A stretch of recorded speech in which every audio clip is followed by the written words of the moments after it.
Hola mis hermanos y hermanas, bienvenidos a la lección de hoy que estudiaremos la sección 63 de Doctrinas y Convenios. Soy Lolo y voy a ser vuestro anfitrión en el estudio que vamos a iniciar.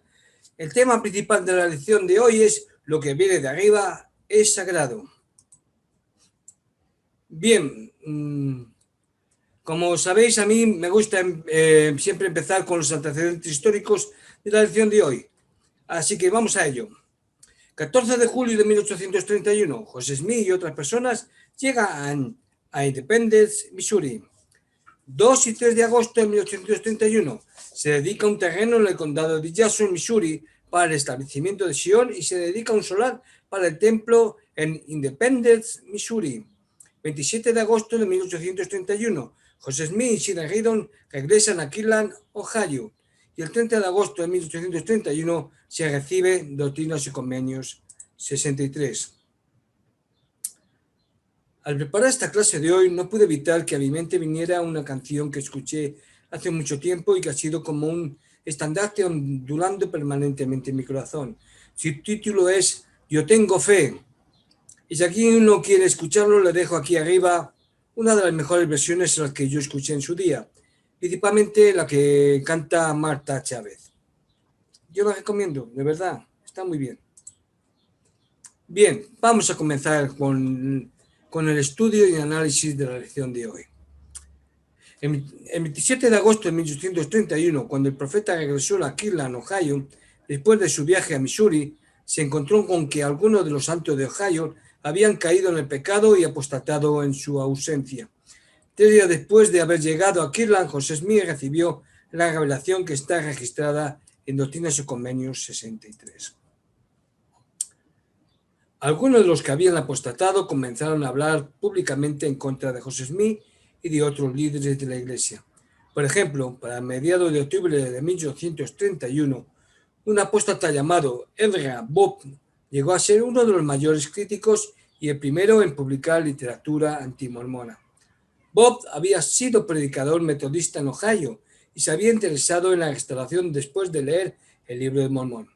En la primavera de 1831 viajó a Kirtland con John y Alice Elsa Johnson para conocer a José Smith. Durante su visita fue testigo de que el profeta sanó el brazo lisiado de Alice y al poco tiempo de haber presenciado ese milagro fue bautizado. Esta sección, en sus primeros versículos, nos enseña algo muy importante y que nunca debemos olvidar. La fe no viene por las señales. ¿Qué es la fe? Si alguno de los que están escuchando esta lección se hace esta pregunta, mi respuesta es Alma 32:21 y Hebreos 11:1. No hace mucho, bueno, sí que fue ya hace 2 años, tuve la oportunidad de dar en la rama a la que pertenezco un lindo discurso acerca de la fe. En ese discurso, huelga decir que hablé y mencioné que la fe sin obra es una fe muerta. Entre otras cosas, pero si alguno me conoce bien, sabrá que también conté alguna que otra historia, como la del presidente Kimball, cuando fue invitado a una conferencia de Estaca, cuyo tema principal esa conferencia fue la fe. En dicha conferencia discursaron el presidente de Estaca acerca de la fe, un 70 acerca de la fe, el obispo del barrio acerca de la fe, y casi al final de la conferencia de la Estaca, como decía el evento, se le pidió que se le invitó al presidente Kimball a que se dirigiera a la congregación. Él muy amablemente aceptó la invitación, se acercó al púlpito y dijo: hoy se ha dado muy buenos discursos, tan solo añadiré esto. Pónganlo ustedes en práctica. Se despidió y regresó a su asiento. Bien, continuando con la lección y el análisis de la lección de hoy. El Rabot es un ejemplo de alguien que confió en las señales en vez de la fe. Después de ser bautizado, recibió el sacerdocio y fue enviado a la misión a Missouri. Aparentemente esperaba convertir a muchos mostrando señales y realizando milagros. Sin embargo, tras predicar por un breve tiempo y no ver los resultados que esperaba, Ezra se contrarió y al poco tiempo apostató. Resumiendo lo aprendido hasta ahora, la conclusión lógica a la que debemos llegar es que las señales vienen por la fe, de acuerdo con la voluntad de Dios. Además de buscar señales, muchos miembros de la Iglesia se habían apartado de los mandamientos de Dios, cosa que se ve en Doctrinas y Convenios 63:13 durante la ausencia del profeta. Y dice este versículo: sin embargo, doy mandamientos y muchos se han apartado de mis mandamientos y no los han guardado. El versículo 16 de esta sección que estamos analizando nos enseña a hacer ver las consecuencias de aquellos que no se arrepientan del adulterio, que es que perderían el espíritu y negarían la fe. Si recordamos lecciones pasadas, vemos que el Señor había mandado a los santos no cometer adulterio y no codiciar, pero aparentemente algunos de los santos no prestaron oídos al mandato del Señor. Esto lo estudiamos y vimos en Doctrinas y Convenios 42, los versículos de 22 a 26. Aun cuando algunos de los miembros de Kilan habían cometido pecados graves y apostatado durante la ausencia del profeta, la mayoría de los santos se mantuvieron fieles. En el versículo 20 es muy ilustrativo. Leámoslo juntos.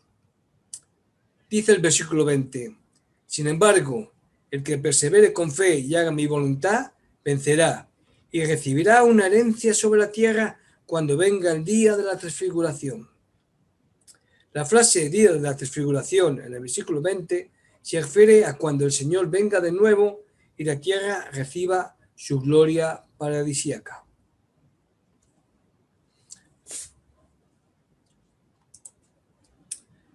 ¿Pero qué aprendemos del versículo 20? Si perseveramos con fe y hacemos la voluntad del Señor, venceremos al mundo y recibiremos una herencia del Señor. Esto también lo podemos ver en Doctrinas y Convenios 63:47. Pero continuemos. Piensen en una ocasión en que les haya preocupado llevar a cabo una tarea difícil. Me gustaría saber cómo la afrontaron ustedes, mis amados hermanos y hermanas, esa tarea tan difícil y, a veces, casi imposible de realizar. Cuando el profeta José Smith regresó a Kilan, a pesar de los pecados y la apostasía de algunos miembros de la iglesia en ese lugar, muchos santos estaban ansiosos por saber cómo cumplir con el mandamiento del Señor de establecer Sion. Perdón. En esta sección, en el versículo 23, estamos hablando de la sección 63, para ser más concretos, aprendemos algo esencial. Si guardamos los mandamientos, el Señor nos ayudará a conocer su voluntad y los misterios de su reino. ¿A qué se refiere con misterios de su reino?, se preguntarán algunos. En el contexto del Evangelio, los misterios son verdades que solo se pueden conocer y entender por medio de la revelación. También, sin salirnos del versículo 23, creo mi obligación explicar que aguas vivas se refiere a las verdades sobre Dios y su reino que nos ayudarán a llegar a ser como Dios y obtener la vida eterna. ¿Qué consejo dio el Señor a los santos en cuanto a establecer Sion? Pues en Doctrinas y Convenios 63, los versículos 28 al 48, el Señor dijo a los santos que no se valieran de la fuerza para obtener la tierra de Sion. El Señor también dijo a los santos que se congregaran en Sion para obtener protección en los últimos días. Además, a algunos santos se les dijo que hicieran preparativos para mudarse a Missouri la siguiente primavera, y a otros que se quedaran en Ohio por un tiempo más. En Doctrinas y Convenios 63, los versículos del 49 al 54, el Señor prometió bendiciones a los fieles que murieran antes de su segunda venida, así como a los que estén vivos cuando llegue ese momento. En los versículos 55 y 56, el Señor reprendió a Sidney Rigdon a causa de su orgullo. Sidney había recibido la asignación de escribir una descripción de la tierra de Sion, como lo vimos en Doctrinas y Convenios 58-50, para que los miembros de la iglesia que vivieran lejos supieran cómo era. Esa descripción se utilizaría al fin de inspirar a los santos a donar dinero para comprar terrenos en Missouri. El primer esfuerzo de Sidney no se llevó a cabo de la manera en que el Señor le había indicado, de modo que reprendió a Sidney y le dijo que escribiera otra descripción. Por supuesto que Sidney Rigdon escribió otra descripción tal como el Señor lo quería. Ahora quiero traer a la memoria de mis hermanos y hermanas el evento tan grande como fue el de pedir nuestro profeta en una conferencia general no hace mucho a los santos cuál era el nombre por el que se debía conocer la iglesia y a sus miembros. En esta sección 63 el Señor hizo saber a través de su siervo José Smith que el nombre de Jesucristo es sagrado y debe expresarse con cuidado. Yo he trabajado en la construcción y créanme, el lenguaje que utilizan algunos oficiales albañiles y no oficiales, que los peones también, es de pura blasfemia y parecen que lo hacen para adrede, cuando saben que te es molesto escuchar tales palabras, semejantes apelativos, nada sagrados y muy irreverentes.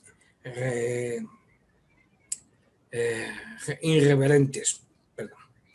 Tengamos pues en mente el mandato de nuestro profeta y usemos debidamente con reverencia y honor el nombre de nuestro Padre Celestial y de su Hijo Jesucristo y todos los demás temas, verdades o palabras que vienen de arriba y que son sagrados.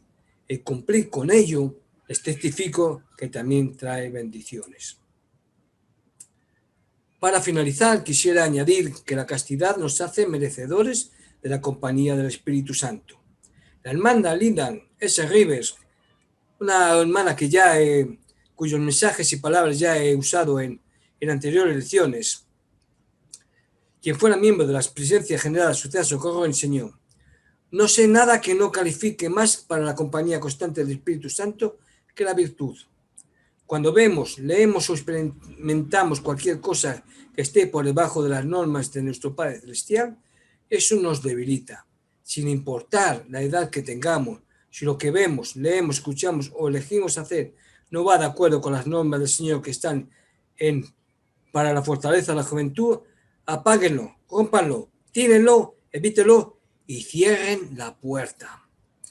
Creo que si a diario pudiésemos recordar y reconocer la profundidad del amor de nuestro Padre Celestial y nuestro Salvador tiene por nosotros, estaríamos dispuestos a hacer cualquier cosa para volver a su presencia una vez más, rodeados por su amor eternamente. Básicamente esta es la lección de hoy. En ella pues hemos aprendido acerca de la fe. Hemos aprendido que si no hacemos lo correcto, no aprenden, me refiero a China Reydon. y hemos aprendido también aquí ahora al final acerca de la castidad. No voy a hablaros de la castidad, pero sí que voy a hablaros de la fe. Mis hermanos y hermanas, recuerden a Erhard Bott, que se creía que al ver un milagro, si era miembro, ya iba a poder hacer milagros. Y también esto me recuerda un poco a los Hechos de los Apóstoles, cuando un hombre quiso comprar el secreto a Pedro de cómo hacía milagros, porque él quería hacer milagros y se creía que había un truco, había algo que permitía hacer esos milagros. Pues los milagros no ocurren si no es por la fe. Igual que los milagros no ocurren si uno no está cumpliendo con lo que el Señor requiere. La fe, esa cosa tan corta, la F y la E, pero muy poderosa, tan poderosa que el Señor dijo: si tuvierais tanta fe como un grano de mostaza, podrías decir a esa montaña, muévete o apártate, y lo haría. Hermanos, tengamos fe. De verdad, tengamos fe. Y no dudamos en nada. Esto es algo que ya también he dicho en otras lecciones. Quiero recordar en la lección anterior que hablamos de que no hay que dudar en nada. Y es verdad. Hay que tener fe, pero real, una fe verdadera. Una fe que si nos pone una pistola en la cabeza, no tengamos miedo a decir, dispara, porque no voy a negar mi fe ni mis creencias. Hermanos, perseveremos. Tal vez no sabemos cuándo va a llegar nuestro hermano mayor Jesucristo por segunda vez, pero pensemos que puede ser mañana. Y si es mañana, estemos preparados. Esto os testifico y digo en el nombre de Jesucristo. Amén. Bueno, espero vuestros comentarios o si tienes alguna pregunta que hacerme. Venga, a seguir bien. Hasta luego.